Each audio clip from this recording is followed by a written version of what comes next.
Então vamos lá, vamos abrir agora aqui oficialmente então a nossa É, Masterclass. Hoje nós teremos aí a oportunidade de ouvir um pouquinho o Luiz, esse profissional aí que está há mais de 25 anos aí, né, no mercado, né, Luiz? Então é, vamos saber um exatamente. pouquinho mais aí sobre ele, tá? Então antes de iniciar, eu quero fazer essa abertura aqui para vocês conhecerem um pouquinho mais aí do Luiz. Luiz Walter, ele é empresário, bacharel em Direito, especialista em Direito Ambiental, especialista em soluções e negócios, é Master Coach há 12 anos, é analista comportamental pela Inermetrics, tem formação também pela Brian Tracy International, especialista em docência para educação profissional, e foi docente também ali no Senac, né? Participante também do projeto Vetor Brasil e cofundadora aí da startup GTH 360. Obrigado. Boa tarde a todos pela participação. Aqui é só clicar, Renata, acho que vai, vamos ver. Não, você vai ter que. Isso. Vamos falar então dessa jornada de exaustão aí que a gente fala da síndrome de burnout, né? Que é muito comum e muito desses sintomas e as situações como vem acontecendo nos acomete hoje no dia a dia e existe uma preocupação muito grande com a saúde mental das pessoas, com essa exaustão que existe nessa jornada de trabalho. Então, dentro dos conceitos de trabalho que nós temos, basicamente, a gente tem alguns conceitos. Antes da pandemia, a gente tinha uma situação. Depois da pandemia, isso se intensificou mais um pouco. Voltamos, saímos da pandemia, isso voltou para que as pessoas ficaram mais confusas. E isso, dentro dessa relação de trabalho, que é a síndrome do burnout, ela vai trazer uma série de fatores que possivelmente vocês vão se reconhecendo dentro desses dados. E como que a gente vai lidar com isso de uma forma que ela possa estar vivenciando isso e vendo quais são os pontos mais importantes que a gente tem que começar a observar. Muitos tá dentro de palavras que a gente entende que no dia a dia cansaço, exaustão, não aguento mais ver o computador, tem que voltar a trabalhar, é domingo, é segunda. São sinais que a gente não vai perceber no nosso dia a dia. Passa aí, Renata. E aqui, quando que ela surgiu? Então, o burnout foi descrito pela primeira vez nos anos 70 e 80 por esse psicólogo, Herbert Fernberg, em 1926 e 99. Mas só entrou para a lista internacional de doença da Organização Mundial da Saúde, que é a OMC, só em 2019, onde começou a se realmente notar isso. Bom, se a Organização Mundial da Saúde já está preocupada com tudo isso, isso gerou um transtorno muito grande, tanto para as pessoas, famílias, né? E dentro de tudo isso, o que surgiu agora recentemente para poder complementar tudo isso?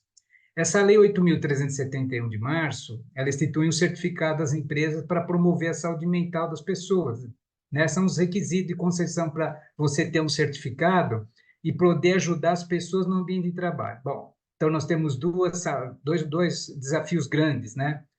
Dentro desses dois desafios, aí para um pouquinho, Renata, nós temos palavras que praticamente você já cruzou com elas no nosso dia a dia. Faz parte do nosso vocabulário, esgotamento, exaustão, estresse. Tudo isso são palavras que sozinhas elas vão construindo sintomas ao longo de todo o exercício do seu trabalho. E dentro de todo esse exercício desse trabalho, o que as empresas têm feito hoje? Como você tem uma demanda muito grande de afastamento no ambiente de trabalho, isso comprometeu tanto para as pessoas no seu desenvolvimento pessoal, no seu desenvolvimento familiar, e as empresas também tiveram que analisar isso e olhar a forma de trabalho, como que as pessoas desenvolviam isso dentro da distribuição do trabalho, do relacionamento. Então, essas duas situações, burnout e essa nova lei que saiu, ela vem para poder ajudar a compensar um pouco e a entender que no ambiente de trabalho isso precisa ser melhor desenvolvido, acolhendo mais as pessoas. Uns falam de outra forma, que o trabalho tem que ser mais humanizado, organizado de forma que não crie essa exaustão e gere uma comunicação que, quando partir para a exaustão e o esgotamento, esse líder, esse chefe, essa pessoa da empresa ou recursos humanos, consiga verificar e já sinalizar alguns pontos para intervir inicialmente nesse esgotamento, nessa exaustão. Então, essas palavras é muito comum para nós isso aqui, mas a gente não se dá conta dos pequenos sintomas que vamos construindo ao longo de todo o nosso dia a dia. E aí você acaba passando por uma situação totalmente cansativa, estressante, que você fala, nossa, hoje o dia acabou. Podia ser domingo, vamos começar segunda, é sexta. Pode passar aí, Renato. Então, são palavras que a gente vê basicamente no dia a dia.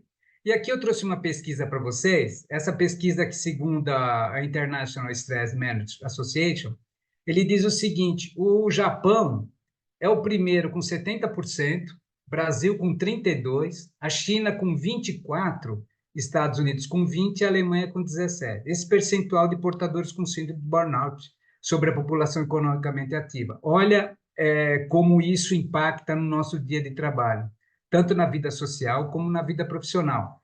Isso a gente está falando da situação dos países. Se a gente avançar um pouquinho mais para outras funções que a gente tem aqui, nós vamos ver que todos esses dados, ele acomete todas as funções que nós temos dentro da empresa.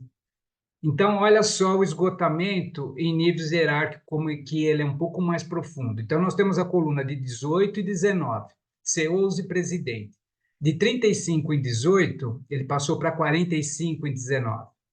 Né? Vice-presidente de 39 para 43. Diretores de 40 para 39. Gerentes de 44 a 55.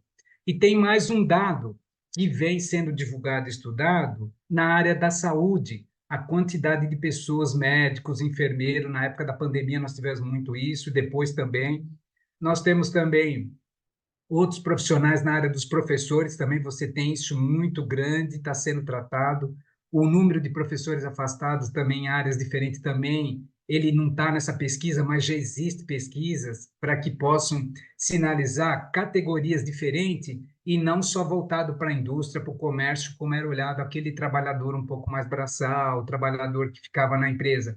Então, tudo isso, basicamente, fez com que esses dados remetessem a uma situação que a gente pudesse começar a pensar sobre o método de trabalho, como que as pessoas trabalham e como que eu posso melhorar essa questão do trabalho dentro da própria empresa. Porque além de estar na empresa, ele basicamente você leva isso para sua casa, né? Então isso é importante.